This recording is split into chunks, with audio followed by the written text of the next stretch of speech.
right අද මේ වෙනකොට ඔයාලා ඉන්න තැන තීරණය කරලා තියෙන්නේ තේ ඕගොල්ලොම තමයි. ඕගොල්ලෝ හොඳට වැඩ කරා නම් මුල ඉඳලම මේ වෙනකොට ඕගොල්ලෝ විභාගය ලියන්න ඉතාම සූදානමින් ඉන්නේ.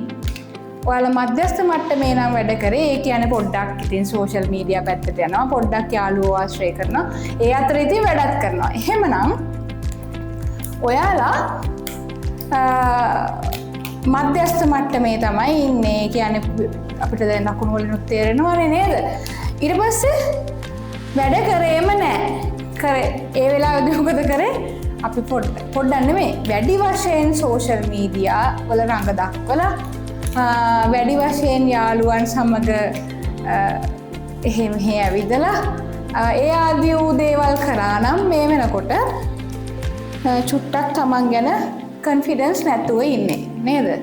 හැබැයි දැන් ඕගොල්ලෝ මෙතනින් එහාට මේ ජීවිතේ මේ විභාගයේ පමණක් නෙවෙයිනේ ජීවිතය කියන්නේ. විභාගය කියන්නේ මේ විභාගය කියන්නේ ජීවිතේ තීරණය කරන එක විභාගයක්. ඒක හරි. හැබැයි ජීවිතේම විභාගය නෙමෙයි. ඔයා අද පියවරක් ඉස්සරහට තිබ්බොත් දැන් මේ ඉස්සරහට යන ගමනක් මේක. ඔයා අද පියවරක් ඉස්සරහට තියලා තීරණය කරොත් අද ඉඳගෙන මම වැඩ කරනවා කියලා ඔයා තව පියවරක් ඉස්සරහට යාවි. දැන් සමහර විටක හිතෙන්න පුළුවන් මෙච්චර කල් වැඩ කරේ නැහැ මම. හැබැයි මේ එතකොට මම දැන් වැඩ කරන්න ගත්තොත් එහෙනම් මේ වටේ ඉන්න යාළුවෝ hina වෙයි මොකද කරන්නේ කියලා. ඒක ඔයාට අදාළ දෙයක් නෙමෙයි. ඒ hina වෙනවද නැද්ද කියන එක එයාට අදාළ දෙයක්. ඔයාට අදාළ වෙන්නේ ඔයාගේ ජීවිතේ ඉදිරියට පියවරෙන් පියවර ගෙන යන එක.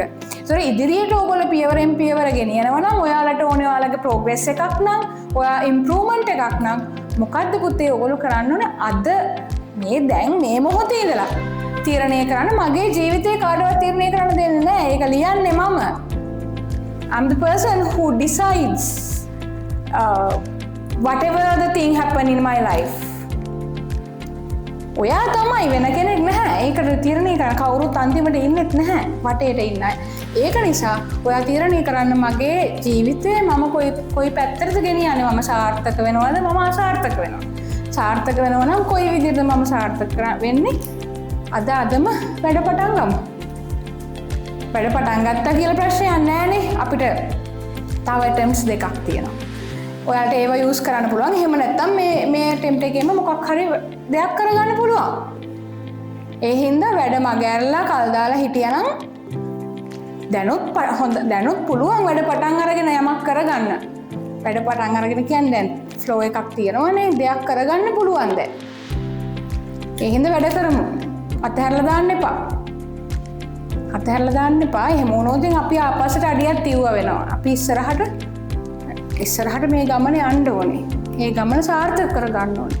හැම දරුවෙක් තුළම ඒ ශක්තිය තියෙනවා. ඒක නිසා ඒ වෙනුවෙන් වැඩ කරමු. හරි?